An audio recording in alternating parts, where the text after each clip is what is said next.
Good morning and welcome to the lecture series on numerical analysis. In this lecture, we will study about numerical solution of ordinary differential equations.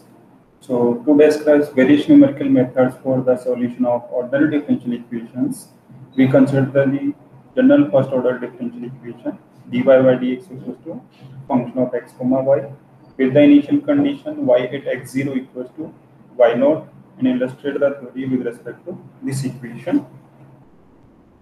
So there are various numerical methods for the solution of ordinary differential equation, which are mentioned below. Out of them, first five methods we already covered in the last lectures. So in this lecture, we will study about the predictor corrector methods, and out of them, we will study about Adams-Moulton method and Milne's method. So first we study about Adams-Moulton method. So in predictor corrector method, in this method, the methods described so far to solve a differential equation over a single interval, suppose xn to xn plus 1, we require information only at the beginning of the interval. It means if we are interested to solve the differential equation over this interval, then we require only value at x equals to xn to find the value of the differential equation at this point xn plus 1. Right? So predictor methods are the ones which require function values at xn, xn minus 1, xn minus 2, and so on. It means if you are interested to evaluate the value of the function at this point xn plus 1, then we require the values of y at the point xn, xn minus 1, xn minus 2, xn minus 3, and so on for the computation of the function values at x equals to xn plus 1. A predictor formula is used to predict the value of y at xn plus 1, and then a corrector formula is used to improve the value of yn plus 1. So there are two methods, Adams-Moulton method and Milne's method. So first we study about Adams-Moulton method, right? So Newton's backward interpolation formula at the point f0, where f0 is the slope at the point x0 comma y0. It can be written as function of x comma y equals to f0 plus n times nabla of f0 plus n into n plus 1 upon 2 nabla to f0 and so on. This is our Newton's backward interpolation formula at the point f0, where n equals to x minus x0 upon h and f0 equals to slope at the point x0 comma y0.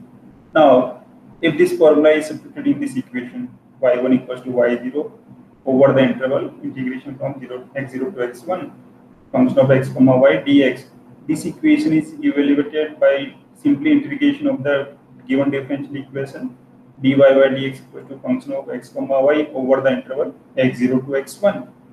And now if we substitute f of x comma y, this relation in this here, and integrate and simplify, then we get this relation number 2, y1 superscript p. Here superscript p denotes the predicted value of y1 at x1, y0 plus h times of this relation over f0, where f0 is equals to slope at x0 comma y0. Now this is called Adams-Basford formula and is used as a predictor formula. It means this formula is used to predict the value of y1 at the point x1. Now a corrector formula can be derived in a similar manner by using Newton's backward difference formula at the point f1. f1 means slope at the point x1 comma y1. So your Newton's backward difference formula at the point f1 is given by f1 plus n times nabla f1 plus n plus 1 divided by 2 nabla to f1 and so on, where n equals to x minus x1 upon h and f1 equals to this one. So it means if your interval is given x0 to x1, then we first find y1 predicted value by using x0, right? And to improve or correct this value, then we find f1 by using x1. So if we substitute this function in this relation y1 equals to y0 plus integration this one and simplify, then we get this relation y1c. Here c, superscript c denote the corrected value of y1, which is equals to y0 plus h times of this one. Here f1p is the improved value, right? So the superscript C indicates the value obtained is corrected value, and the superscript P on the right indicate the value predicted value of y1 should be used to compute the value of f of x1 comma y1. So keep here in mind that this f1p is derived by using predicted value of y1, right? So in this relation f1p, it means in this one this y1 should be used as a predicted value by the Adam-Smith force method, right? So in practice, if we ignore the higher order differences, it means if we consider only the first four terms and neglect the higher order terms for difference onward, right? The formula 2, 3 can be written as required past four solution points yn plus 1 raised power e. It means predicted value of xn plus 1 equals to yn plus h upon 24, 55 slope at xn comma yn minus 59 slope at xn minus 1 yn minus 1 plus 37 at this one. So as you could see here that to evaluate this yn plus 1 we required four values of xn. It means at xn minus 1, xn minus 2 and xn minus 3, and each terms are different from each other. So this formula is also known as the explicit formula, and the correct formula is given by yn plus raised power c equals to yn plus h upon 24 and this one. And as you could see here that this is our implicit formula, because here yn plus 1c is left hand side and as well as in right hand side is present. So to solve any differential equation by using Adams-Moulton method, we use these relation 4 and 5. So to evaluate the value of y at xn plus 1, we required four past values at the point xn, xn minus 1, xn minus 2 and xn minus 3. Right? So this method is a multi-step method. So let us see one example based on this method. So given differential equation dy by dx equals to 1 plus y square, where y at 0 equals to 0, and we wish to compute the value of y at 0.8. So to evaluate the value of y at 0.8, and suppose we take step size h equals to 0.2. So this is our point x1 equals to 0.8, and if we want to use the predictor corrector method, that basically Adams-Moulton method, we required four past values. It means if this is your x1, then we need x0, x minus 1, x minus 2, and x minus 3. If x1 is equals to 0.8, and if we take this step size h equals to 0.2, then x0 will be 0.6, x suffix minus 1 will be 0.4, x suffix minus 2 will be 0.2, and x suffix minus 3 equals to 0, right? And we have already evaluated this problem by using Runge-Kutta method in the last lecture, and we know that the value of y at 0.6 equals to 0.6841, y at x equals to 0.4 equals to 0.4228, and y at 0.2 equals to 0.2027, and y at x minus 3, it means 0 equals to 0. It means y at 0 is already given 0, and we denote this 0 is x suffix minus 3. So corresponding value y suffix minus 3 equals to 0. So we know that the value of y0 equals to this 0.6841. Y minus 1, it means value at this point, which is 0.4 equals to 0.4228. At this point x suffix minus 2, y minus 2 equals to 0.2027, and at this point x suffix minus 3 equals to 0, y minus 3 equals to 0, which is our initial condition. Now we obtain this one. So it means if we use these values, and these values are evaluated by using Runge-Kutta fourth order method in the previous lecture. So we use that values here. So first we obtain the predicted value of y at this point, 0.8, right? So this is our y0, 0.6841 plus h upon 24. H means 0.2 upon 24, and this one is the 55 times. This is our f of, it means this one. It means if we put here n equals to 0, then our relation becomes y1 suffix p superscript p equals to y0 plus h upon 24 55 f0 minus 59 f minus 1 plus 37 f minus 2 minus 9 f minus 3. It means we use these relation 4 and 5 by substituting n equals to 0 because we are interested to find the values at x1. So we put n equals to 0 here. So this is f0, f minus 1, f minus 2 and f minus 3. So this is our f0 point. It means slope at x0 comma y0. This is our slope 1 plus y square. If you put x0 equals to 0.6 and y0 equals to 0.6841 and simplify, then we get this relation minus 59. This is our f minus 1. It means if we put y minus 1 equals to 0.4228 and simplify, and plus 37, this is our f minus 2, all right, corresponding to y minus 2, and this is minus 9 times of f0, sorry, f minus 3. F minus 3, it means 1 because y minus 3 equals to 0 here.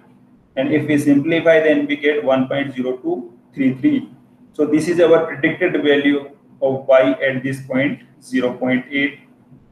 Now we correct this value by using corrector formula, which is given by relation number 5. In relation number 5, we put n equals to 0, and we obtain y corrected value at 0.8 equals to, this is our y0 0.6841 plus h upon 24 plus 9 times of this plus 19 minus 5 plus 1, and if we simplify, then we get 1.0296. This is our corrected value of y at 0.8. As you could see here that here predicted value is 1.0233 while its corrected value is 1.0296. So this is our corrected value of y at 0.8. Now next we study about Milne's method. So for the detailed derivation, you may get through the notes which I have already provided you. So in this method, we use Newton's forward difference formula to predict and correct the value of y at n plus 1, and is given by this relation. Keep here in mind, to obtain the Adams-Moulton method, we used Newton's backward difference formulas. While in Milne's method, we use Newton's forward difference formula to predict and correct the value of y at x equals to xn plus 1. Detailed derivation you could see in the notes which I have already provided you. So, right. So this is our predicted value of y at x equals to xn plus 1. So this is yn plus 1 raised power superscript p equals to y of n minus 3 plus 4h upon 3, and this one. And this is corrected value. So it means to find the value of y at x equals to xn plus 1, we need again 4 points: xn, xn minus 1, xn minus 2, and xn minus 3. Right. So this is this is again a implicit relation, sorry, explicit relation, because each terms is different: fn, fn minus 1, fn minus 2, yn minus 3, and yn plus 1. So this is our explicit relation, and this relation is implicit relation because here n plus 1 is left hand side as well as in right hand side is also present here. So this is our implicit relation, right? So let us see one example based on Milne's method. So we take the same example as we took in the previous method. So dy by dx equals to 1 plus y square, y at 0 equals to 0, and we wish to compute y at 0.8 and y at 1.0. So again, to evaluate the value of y at 0.8, we need 4 passed points by taking the step size h equals to 0.2. So this is suppose our x1, then x0 equals to 0.6, s suffix minus 1 equals to 0.4, s suffix minus 2 equals to 0.2, and x suffix minus 3 equals to 0. It means initial point of the interval. And we know the values of y at 0, y at x minus 1, y at x minus 2. By the Rambo-Kutta fourth order method, it means this is our x equals to 0, the corresponding value is y equals to 0. This is our x initial condition. This is our y minus 2 here, which is 0.2027. This is y minus 1 here, which is 0.4228. And this is y naught, 0.6841. Alright, and the corresponding slopes at this point, at the point x equals to 0, it is 1. At the point x equals to 0 0.2, it is 1.0411. At the point 0 0.4, this is 1.1787. And at the point 0 0.6, it is 1.4681. Alright, now if we use equation number 6 by substituting n equals to 0, it means if we substitute n equals to 0 here, then we get y1 superscript p, mean predicted value of y at x1. This will y minus 3. This is f of minus 2, f of minus 1, and f of 0. Right? And we know that this is our f of 0, this is f of minus 1, this is f of minus 2, and this is f of minus 3. If we substitute these values in this relation and simplify, then we get 1.0239. This gives what it means slope at the point 0.8. It means f suffix 0.8 equals to 2.0480. Now to correct this value of y at 0.8, we use the formula 7 with n equals to 0 and simplify, then we get 1.0294. Alright, this is our corrected value of y at 0.8. Proceeding similarly, we obtain y at 1.0 equals to 1.5549. It means to obtain the value of y at 1.0, we required 4 past values of y. It means at the point 0.8, at the point 0.6, 0.4, and 0.2. And we know these values. So proceeding the similar method, we obtain y at 1 equals to 1.5549. So this is our Milnes method. So basically your predictor corrector methods are multi-step methods, alright, because to obtain the value at the point xn plus 1, we required past values of y at the xn minus 1, xn minus 2, and so on. While other methods are single step methods, right? Now next one is simultaneous and higher order differential equation. So till now we studied about the methods which solve the differential equation of order 1. Alright. Now how to solve the differential equation of higher order? It means second order, third order, and so on. So let us consider two equations: dx upon dt equals to function of p comma x comma y, and dy by dt equals to function of p comma x comma y. It means here t is the independent variable and x and y are the dependent variable. And with the initial condition x equals to x0 and y equals to y0 when t equals to t0. Right. So assuming that the increment in t is equals to h, increment in x equals to k, and increment in y equals to l, then the fourth order Runge-Kutta method gives, it means higher order method. Right. K1 is the slope of the given curve, this one, at the point t0. Alright. In Runge-Kutta fourth order method, L1 is the slope at this, right? So K means increment in x, L means increment in y. So it means we evaluate for this equation we evaluate K1, K2, K3, and K4. For this equation we evaluate L1, L2, L3, and L4 to use Runge-Kutta fourth order method. So for this equation, K1 equals to h slope at t0. K2, it means slope at the midpoint of x0 and x1. Right? So in Runge-Kutta method, what we have done so far, in the Runge-Kutta method, if you are interested to solve the differential equation over the interval x0 to x1, then we take this slope, weighted slope, right? Slope at the point x0, slope at the point midpoint, and slope at the end point. So same here. For this equation, K1 equals to slope at t0, K2 means slope at the midpoint of the interval t0 to t1, K3 means slope at the midpoint again, and K4 means slope at the end point of the interval.